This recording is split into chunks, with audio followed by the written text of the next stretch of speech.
আসসালামু আলাইকুম। আমি মারিয়া। নতুন একটি ভিডিওতে আপনাদের সবাইকে স্বাগতম। তো সবাই কেমন আছেন? আশা করছি অনেক বেশি ভালো আছেন। আমরা আল্লাহর রহমতে অনেক বেশি ভালো আছি। তো সকাল সকাল উঠে গেছি, উঠে এখন ভাতটা উঠিয়ে দিব, আর কিছু তরকারি আছে। রান্না করার কোনো চাপ নাই আজকে। এখন তো চালতার সিজন যাচ্ছে, দুইটা চালতা আছে। তো চিন্তা করতেছি চালতার আচারটাই করে ফেলি আর আপনাদের সাথে একটু শেয়ার করি। তো চলুন আমি কিভাবে চালতার আচারটা তৈরি করছি এটা আপনাদের সাথে শেয়ার করব। তো চলুন শুরু করা যাক। এই তো এখানে আমি দুইটা চালতা নিয়ে নিয়েছি, একটা একটু ছোট সাইজের আর একটা একটু বড় সাইজের। তো আমি এখন এই চালতা দুইটাকে কেটে নিব। আর চালতা তো কোনো কিছু ফেলতে হয় না, এই উপরের যে খোসা এটাকেও কেটে নিতে হবে, মানে সম্পূর্ণটাই নেওয়া যাবে। আর ভেতরে একটা, এই চালতার ভেতরে একটা কালো একটা অংশ আছে, সেই অংশটা শুধু ফেলে দিতে হবে। তো আমি চালতাগুলোকে কেটে নেই, তারপরে দেখা হচ্ছে। তো চালতাগুলোকে আমি সুন্দর করে কেটে নিয়েছি। আর চালতাটা কাটার সময় খুব সাবধান, তো চালতা কাটার সময় অনেক পিছলে টাইপের হয়, তো খুব সাবধানে কেটে নিতে হবে। আর আমি এই তো এরকম এরকম পুরুত্ব করে এটাকে কেটে নিয়েছি, দেখেই বুঝতে পারছেন। তারপর এটাকে আমি 3-4 বার করে ধুয়ে এই তো প্রেসার কুকারে বসিয়ে দিয়েছি। আমি প্রেসার কুকারে চালতাটাকে সিদ্ধ করে নিব। তো এখন আমি এখানে দিয়ে দিব, একটু পরিমাণ হলুদ কালারের জন্য। আর সেদ্ধর জন্য দিয়ে দিচ্ছি পানি, আর একটু পানি দিয়ে দিলাম। হলুদটাকে নেড়ে চেড়ে একটু মিশিয়ে দিব, দিয়ে এটা ঢাকনাটা আমি লাগিয়ে দিব।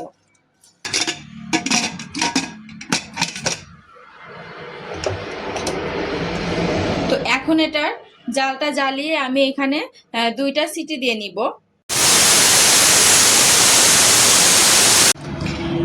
দেখুন আমি ঢাকনাটা খুলে নিয়েছি প্রেসার কুকারের, আর আমার চালতাটা কিন্তু খুব সুন্দরভাবে সেদ্ধ হয়ে গিয়েছে। আমি একটা উঠিয়ে দেখাচ্ছি আপনাদের। এই তো খুব সুন্দরভাবে এটা সেদ্ধ হয়ে গিয়েছে, অনেক গরম আছে। তো এটাকে আমি একটু ঠান্ডা করে নিব এখন। তো আমি এখন অন্যদিকে আচারের যে স্পেশাল মশলাটা সেটা রেডি করে নিব। তো তার জন্য আমি এখানে দিয়ে দিচ্ছি, প্রথমে দিয়ে দিচ্ছি একটু জিরা, দিয়ে দিচ্ছি একটু পাঁচফোড়ন,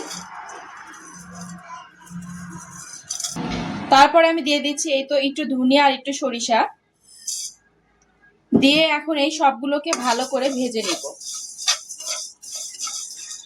আর এখানে কিন্তু আমি এই তো সাদা এলাচ দিয়েছি 3-4টা, এটা আমি গন্ধর জন্য দিয়েছি, আপনারা চাইলে নাও দিতে পারেন।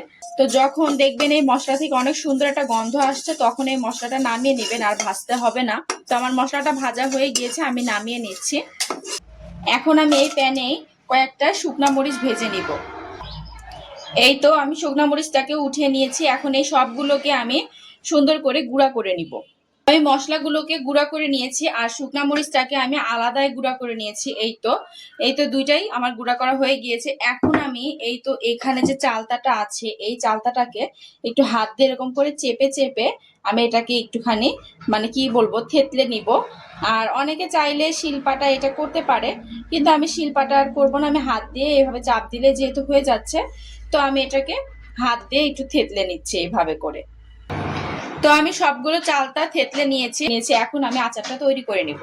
চুলায় একটা প্যান বসিয়ে এটার জালটা জ্বালিয়ে দিচ্ছি।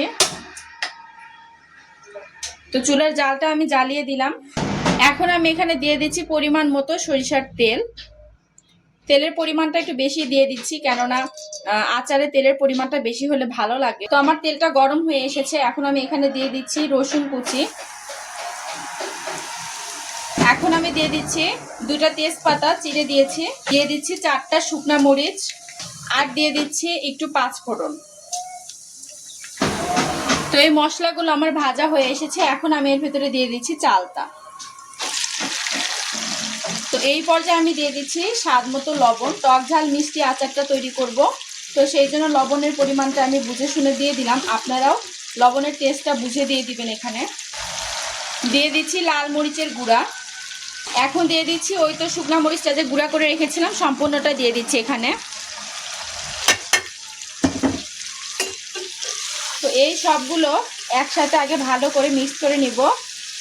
আর আমি যে আচারের জন্য স্পেশাল মশলাটা করেছি, সেখান থেকে 2 চামচ দিয়ে দিব। এখানে দিয়ে দিচ্ছি 1 চামচ, দিয়ে দিচ্ছি আর 1 চামচ। আর বাকি মশলাটুকু আমি আচারটা নামানোর ঠিক আগ মুহূর্তে একটু উড়িয়ে দিব, তাহলে ভালো একটা গন্ধ আসবে। তো এই সবগুলো এখন নেড়ে চেড়ে নিচ্ছি।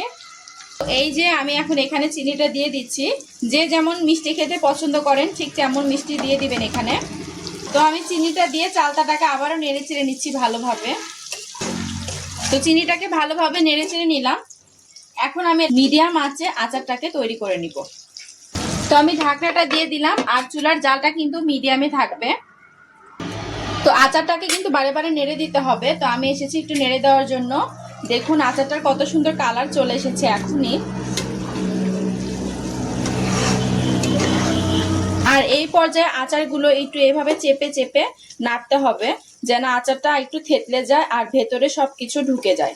এই তো এভাবে হালকা হাতে একটু থেতলে থেতলে দিতে হবে। আচারের যে স্পেশাল মশলাটা করেছিলাম ওইটা এখন আমি এখানে একটু উড়িয়ে দিয়ে দিচ্ছি। নামিয়ে নিব একটু পরে। তো নামানোর আগ দিয়ে একটুখানি মশলা আমি উড়িয়ে দিয়ে দিলাম। তো আচারটা আমার একদম রেডি হয়ে গিয়েছে। আমি জালটা বন্ধ করে দিয়েছি। তো এরকম পর্যায়ে নামিয়ে নেবেন, তাহলে আচারটা অনেক ভালো লাগবে খেতে। বেশি জাল দিলে বেশি শক্ত হয়ে যাবে। তো এরকম পর্যায়ে এটাকে নামিয়ে নিতে হবে। এই তো আমি আচারটাকে বাটিতে ঢেলে নিয়েছি, আর দেখতে এত বেশি সুন্দর হয়েছে আর খেতে তার চেয়েও বেশি মজা হয়েছে। একদম আমাদের স্কুল গেটের চালতার আচারের মতো হয়েছে। মানে কি বলবো, আমাদের স্কুল গেটে যে মামারা চালতার আচার নিয়ে বসে থাকতো সেম ওরকম হয়েছে খেতে, আর দেখতে ওই রকমই হয়েছে। অবশ্যই আমার এই রেসিপিটা ফলো করে আপনারা বাসায় একবার হলেও এই চালতার আচারটা বানিয়ে খেয়ে দেখবেন, অনেক মজা লাগবে। আর কমেন্টে জানাবেন আমার আচারটা কেমন হয়েছে এবং কালারটা কেমন এসেছে। তো এই ছিল আমার চালতার আচারের রেসিপি। আপনারা আমার রেসিপিটা ফলো করে বাসায় বানিয়ে খেয়ে দেখবেন, অনেক বেশি মজা লাগবে। আর আপনাদের তো খাওয়াইতে পারতেছি না, এটাই আফসোস। তো আপনারা আমার রেসিপিটা দেখে বাসায় বানিয়ে খেয়ে দেখবেন, অনেক বেশি মজা লাগবে। একদম আমাদের সেই স্কুল গেটের মামার চালতার আচারের মতন লাগবে। তো আজকের ভিডিওটি এই পর্যন্তই। আর ভিডিওটি আগাচ্ছি না। আমার ভিডিওটি ভালো লাগলে অবশ্যই লাইক কমেন্ট করে দিবেন, আমাকে সাপোর্ট করবেন। আজকের মতো আল্লাহ হাফেজ।